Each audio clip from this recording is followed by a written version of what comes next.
Hi, today we're going through a VR to the waves of your soul here on YouTube, and we're gonna be talking about my good mood decks. I categorize my good mood decks by decks that either I reach for when I want to feel good or that I reach for when I already am feeling good and I want to sort of stay in that. So I'm gonna do this in no particular order. I have way more decks than I thought I would have, so let's get started. The first one in front of me is my Everyday Witch Tarot. Not only is there a really fun, good moody sort of story behind me getting this deck, because I actually said yes to the deck, to the Everyday Witch Tarot, on Lisa Papez's channel when I was invited for Help You Say Yes to the Deck. I etched this deck in yellow, which I think suits it really well, and it gives me another mood booster, as well as the fun bright yellow bag that I made for it.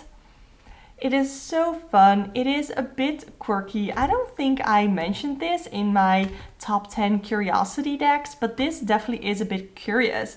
These are all cute witches in a witchy world, and sometimes it is more medieval and sometimes it's a little bit more modern. Some people are really sort of weirded out by that. I don't really care. I love this deck, and this is a good mood deck not just because of the images but also because of the messages that it gives. I feel like it's really fair, it's not too hard hitting, and it definitely gives a more positive outlook on whatever situation I'm reading on. Overall, this is a good mood deck because I don't know, it looks fun and it makes me smile. Another deck that makes me smile is my Magical Dogs Tarot, and this is a good mood deck because it's dogs and I love dogs.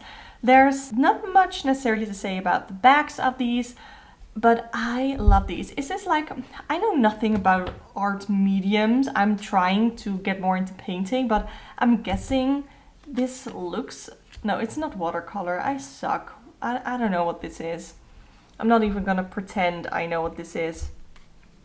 But these just bring me into a good mood because they are dogs. The messages aren't necessarily like good mood messages because this is a deck that I connect with emotionally. So when I want to do readings on emotions or like underlying emotions, I hope that makes sense, then this is a great deck to sort of help me get in touch with them and learn how to sort of move forward. So yeah, the Magical Dogs Tarot is a good mood deck because it's dogs, and I love dogs. Well, since we're already looking at Llewellyn decks, might as well grab another one, and this is new to my collection, the Witchling Academy Tarot. And this one brings me in a good mood because, first of all, it's anime. I'm not necessarily like a huge anime person, but I do really like it in this deck. I definitely want to edge it like a light blue.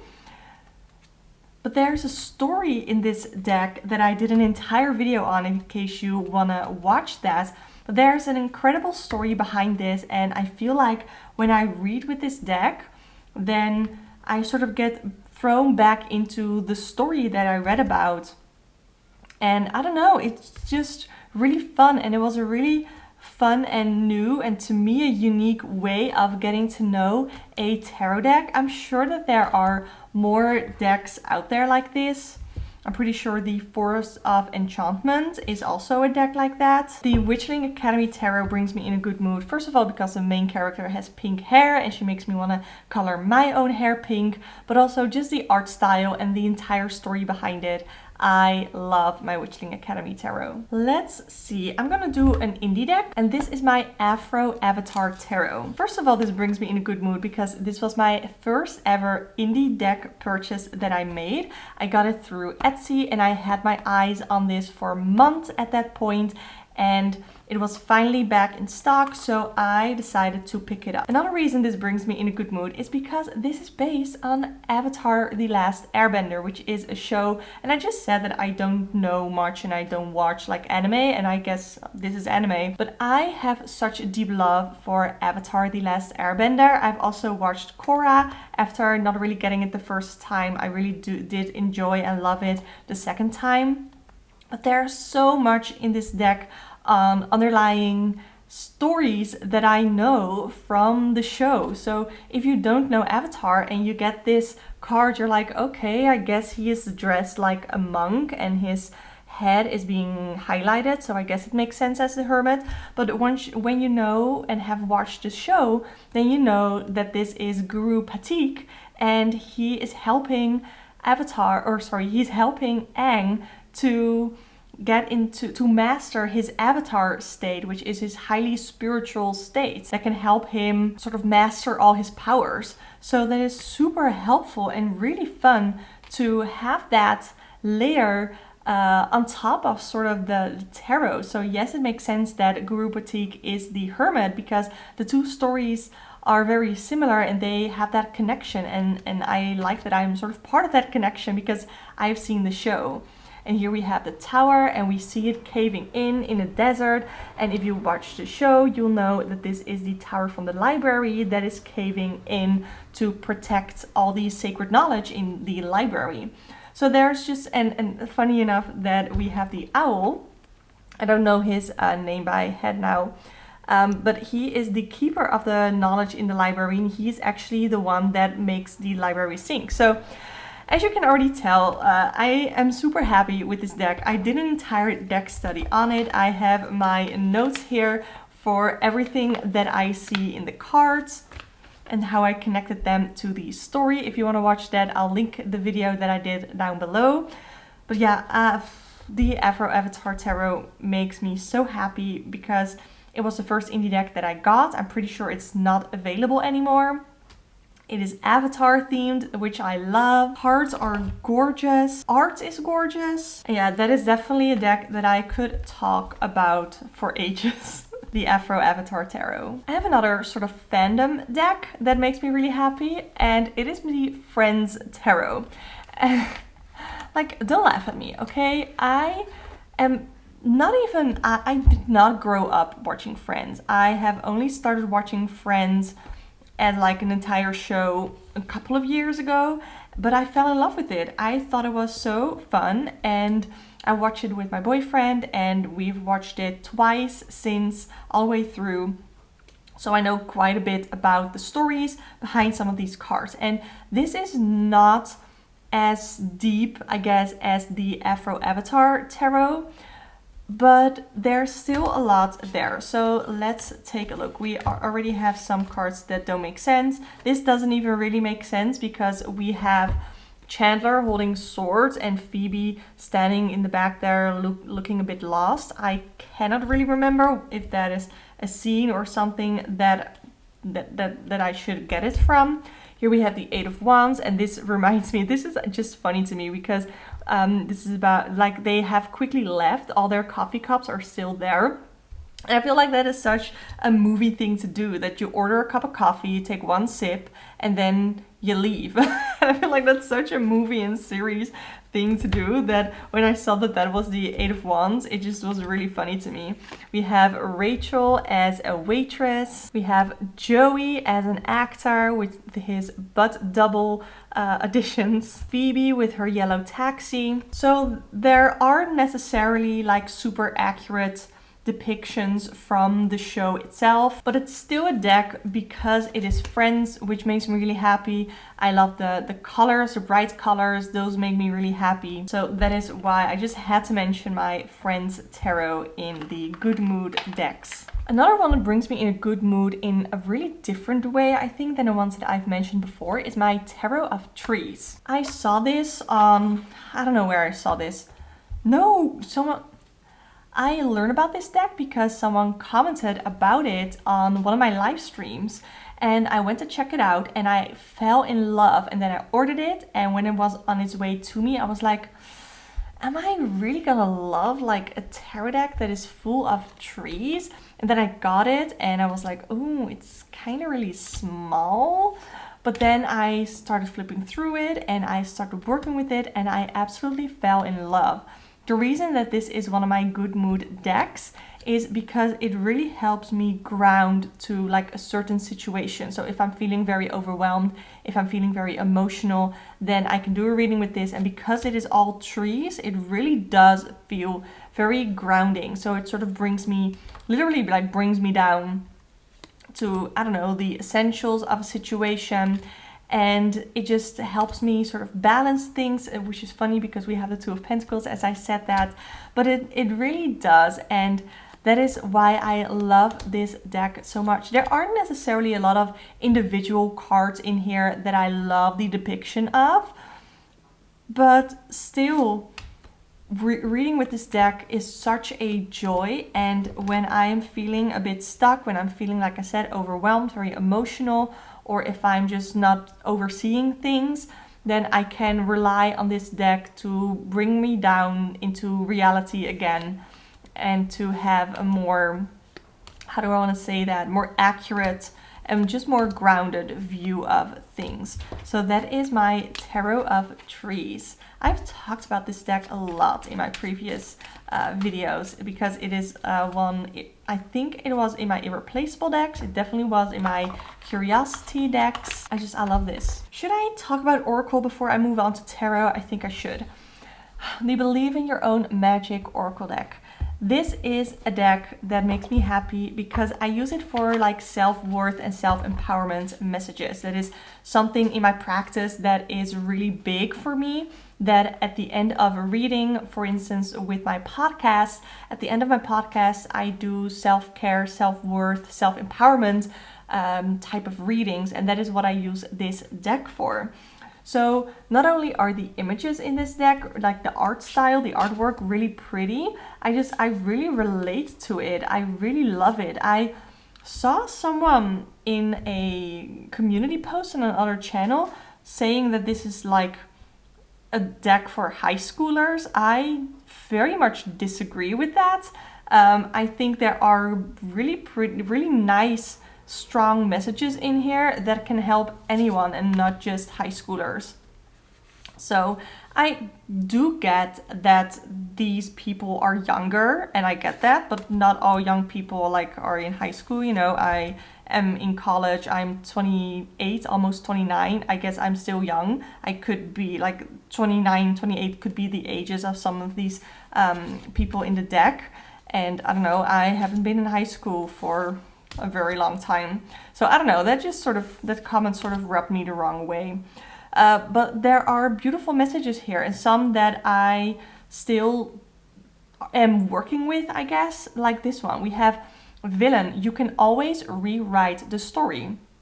And we have this girl here holding a shell or something like that, or a rock, and it looks like she's gonna slam this shell open. So I don't know if there's an animal living inside the shell that she is gonna break open. We see some music notes floating, and I feel like there's a lot to get out of these decks and out of these cards. And I can definitely, I get new intuitive hits out of these cards all the time. I also really like the guidebook that comes with it. But yeah, I sort of went on a tangent there. But the Believe in Your Own Magic Oracle deck makes me happy, or puts me in a good mood, because I feel like the messages are very much centered around self-empowerment, and that is something that I love to implement in my readings. Another Oracle deck that does that really well for me is the Therapets, and I have already talked about this a bunch on my channel before. I've tried to not mention it a couple of times. I've tried to not mention it for a while, but I had to for this video, okay? It comes with a bunch of cover cards at the start, so I don't know if I just have to throw those out. These cards are huge. Look at that next to my face. This deck puts me in a good mood because it's all animals. Let's see, I can show you like this. It is all animals, and it has affirmations, but it doesn't have like shallow affirmations. It has really nice, how do I want to say this? It has really nice, comforting affirmations, and I feel like they're not necessarily cliche. I love that we have all these beautiful animals here as well. I've already heard of some of the people who have watched that video that you've purchased it for yourself or for your friends as a present. And I do think this makes a great present.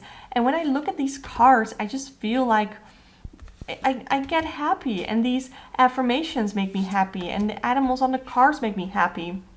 I have one on my wall. I have it on my wall and it's an otter and it says, "Hey, you matter, thanks for existing," because I just really love that one and I wanted to have it up on my wall. So I just love my Therapet because it also has self-empowering and also very validating affirmations that I love. Another one that I cannot do a good mood deck video without sharing my good karma, okay? I don't think this is like a light and fluffy deck, absolutely not.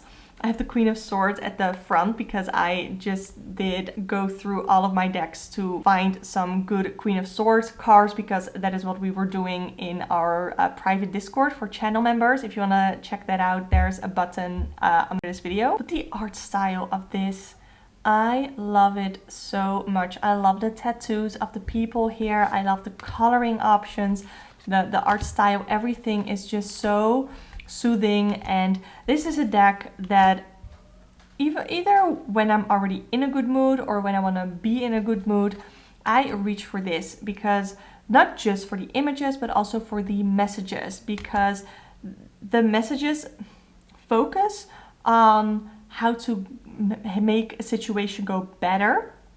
So it does still acknowledge the shitty things, any shitty, overwhelming, horrible things that might be going on.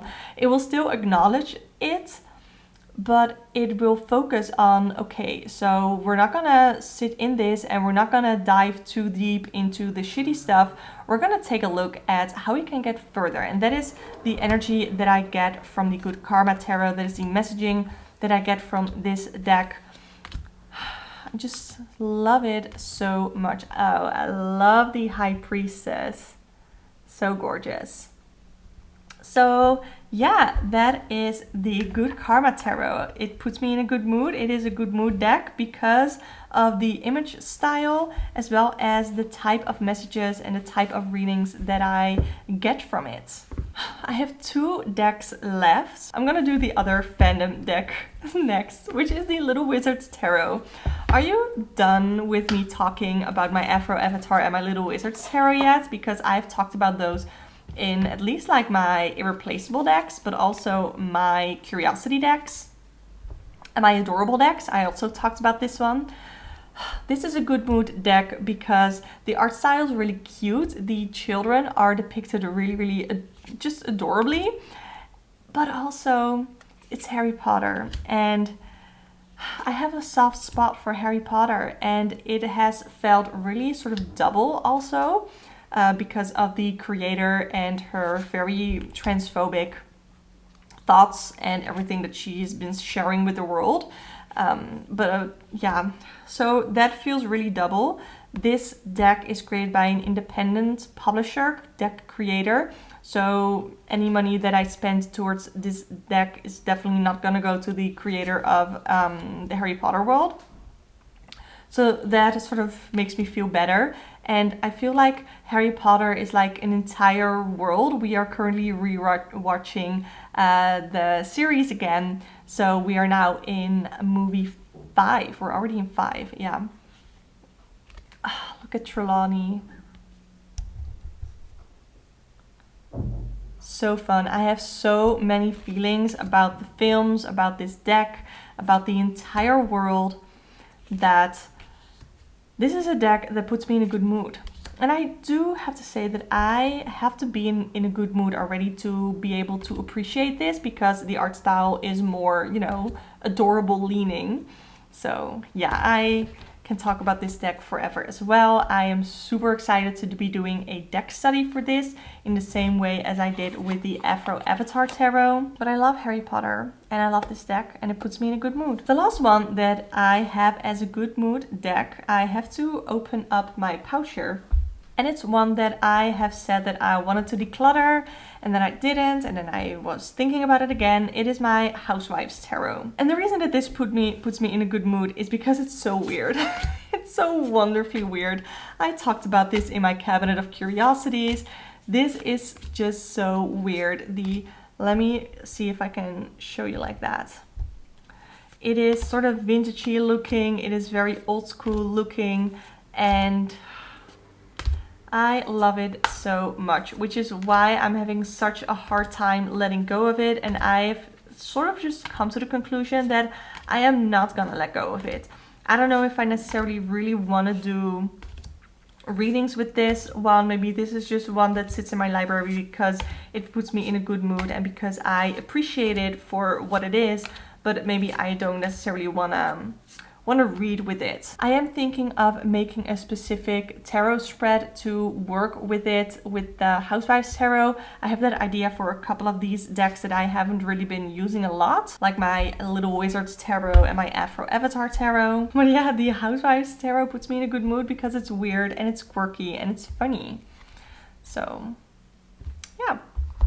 These were all my good mood decks. I would love to hear your thoughts on any of these in the comments down below. Let me know what are your good mood decks. If you want to see more tarot chats, pick a card readings, all that good stuff, definitely subscribe to this channel because I do them all the time. If you want to get access to the video version of my weekly podcast where I do week ahead forecasts through tarot and astrology, as well as access to our private Discord server, which has been really fun lately, then I welcome you to join the channel membership here. You can book a private one-on-one tarot reading with me through the link in the description box below. But for now, thank you so much for watching and hope to see you next time.